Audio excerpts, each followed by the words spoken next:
Huh? You go. Okay, you ready? Welcome to this presentation, sponsored by the Guyana Institute of Historical Research. My name is Vincent Felix, and I will be talking about the Venezuelan irredentist claim and the response of the international system.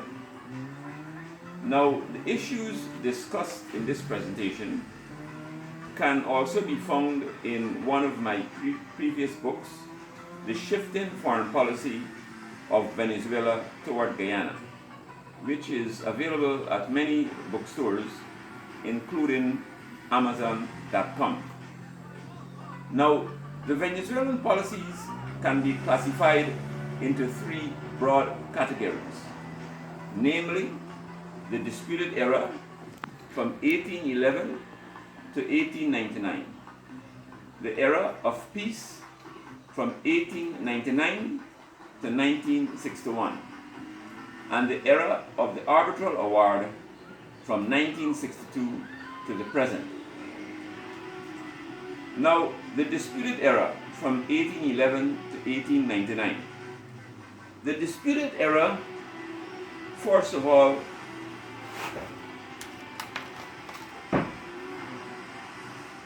let me start over. That should not have happened. Start. The Venezuelan irredentist claim and the response of the international system. Ladies and gentlemen, welcome to this presentation sponsored by the Guyana Institute of Historical Research.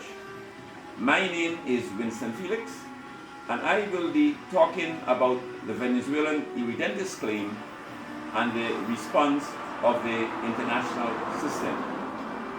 The issues discussed in this presentation could also be found in one of my previous books, The Shifting Foreign Policy of Venezuela Toward Guyana, which is available in many bookstores, including Amazon.com.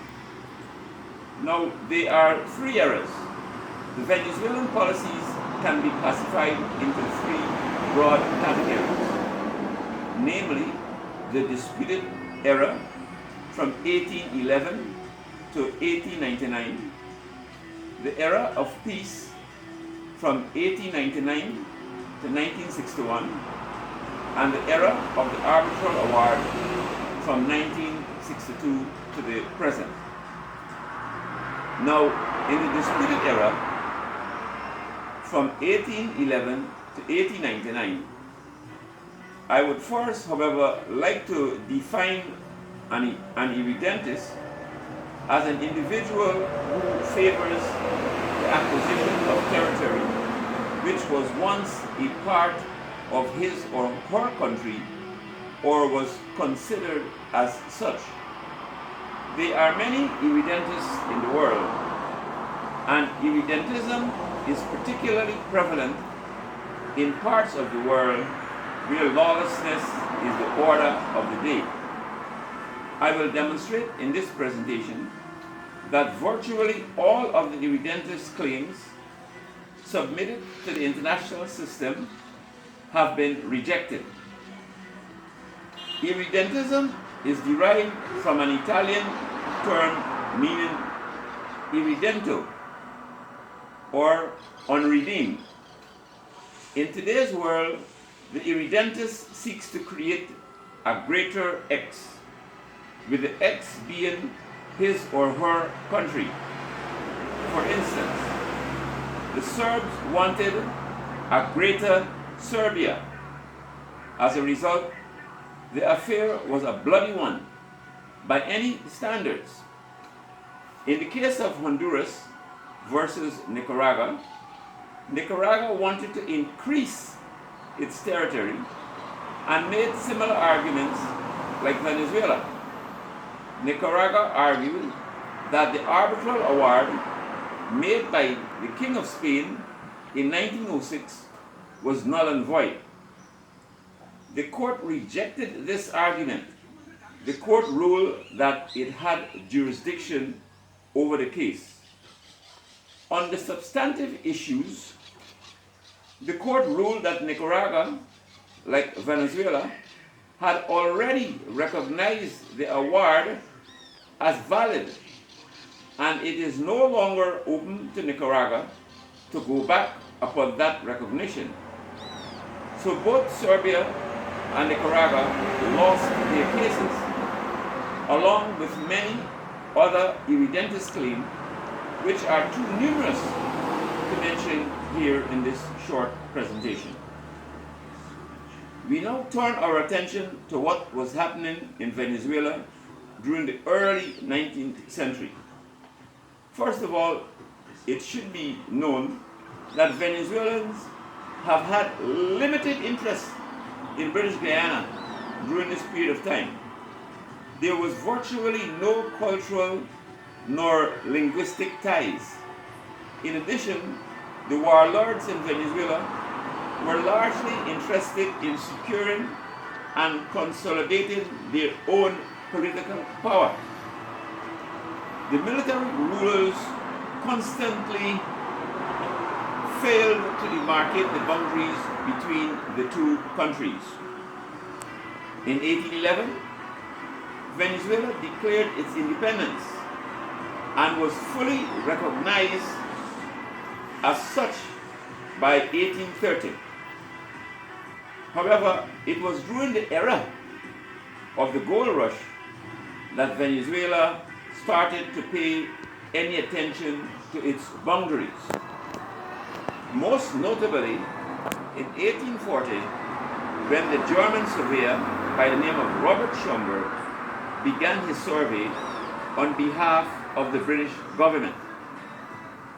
Based on the Schomburg line, Venezuela took possession of most of the territories which it wanted, including the prized Amarucu River and Point Berema, which is of strategic importance. Venezuela also took control of the entire Orinoco River. In the interior, Venezuela got another 3,000 miles of extant land. However, the Venezuelans were not satisfied. Because the Essequibo and Sayuni rivers were not included, they now lay on the eastern part of the Schomburg line as British Guyana.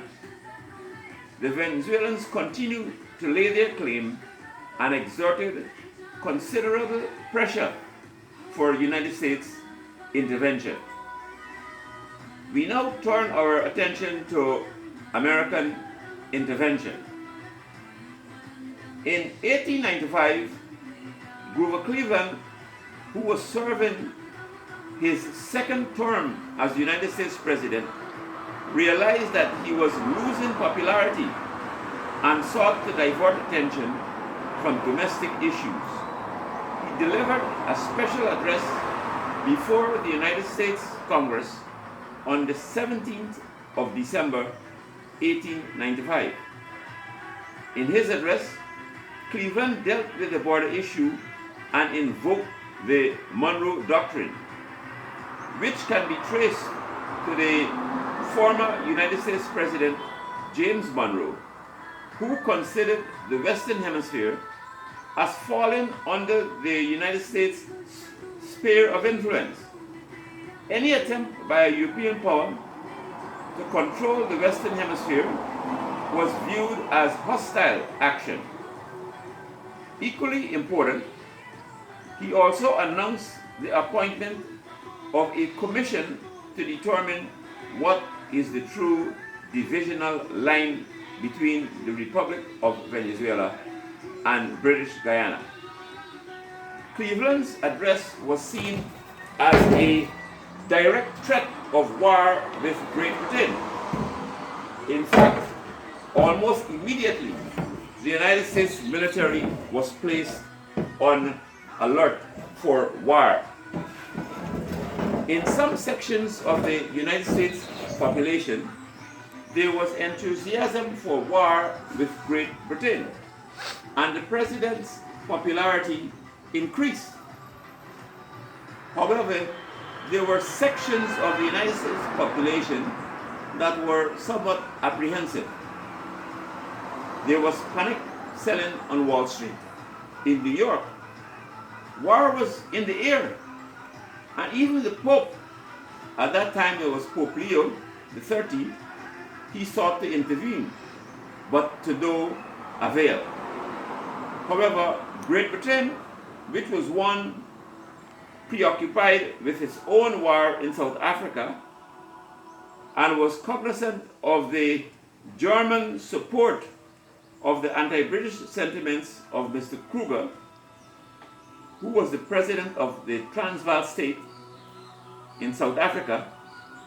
For these reasons, Great Britain needed the support of the United States in the event of a European conflict. As a result, Great Britain finally agreed to arbitration, and the Treaty of Washington was signed in 1897. An arbitral tribunal was established, and after considerable work on the border dispute, the tribunal issued its arbitral award in 1899. All of the parties involved in the issues considered the award to be final. Venezuela did not register any objections for well over 50 years. It was not until 1962, when British Guyana was about to become independent, that Venezuela sought to revive its claim to Guyana's territory. The controversy of the arbitral award. In 1962, Venezuela declared the arbitral award null and void. Eventually, Great Britain agreed to craft a Geneva Agreement in 1966. Both British Guyana and Venezuela concurred. However, Venezuela's interpretation of the Geneva Agreement differed from its original objectives.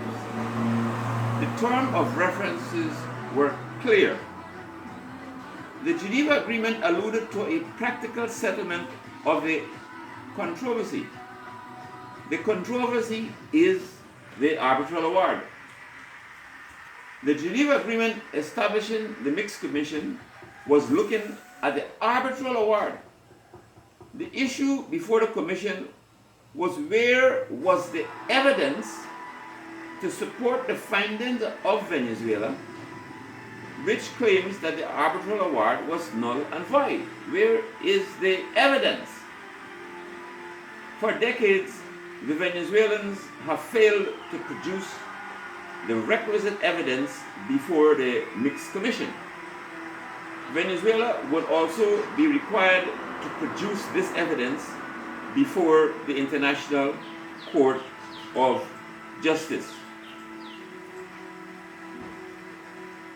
The International Court of Justice. As we discussed earlier, ladies and gentlemen, there has been several cases before the court addressing similar issues. The parties presenting these evidentious claims, such as Nicaragua, have not prevailed. Venezuela recognized that it did not prevail at the level of the Mixed Commission. It did not prevail at the level of the successive United Nations Secretaries General. It did not prevail at the level of the good officers process, but Venezuela still seeks to prolong the process and undermine the authority of the International Court. Hence the need to focus on alternatives, such as the Petro-Carib arrangement. Regardless of Venezuela, the court is scheduled to hear the case come June the 30th of this year. The options of Venezuela, like Nicaragua, are indeed limited. Clearly, Venezuela has exhausted its remedies. The Mixed Commission established by the Geneva Agreement is no longer at its disposal. The good officers process created by the United Nations Secretary General has already been exhausted. Notwithstanding the ruling of the court, the political culture embedded in the evidentis is to continue with the claim. And that brings an end to this presentation, ladies and gentlemen. And thank you very much. Good night.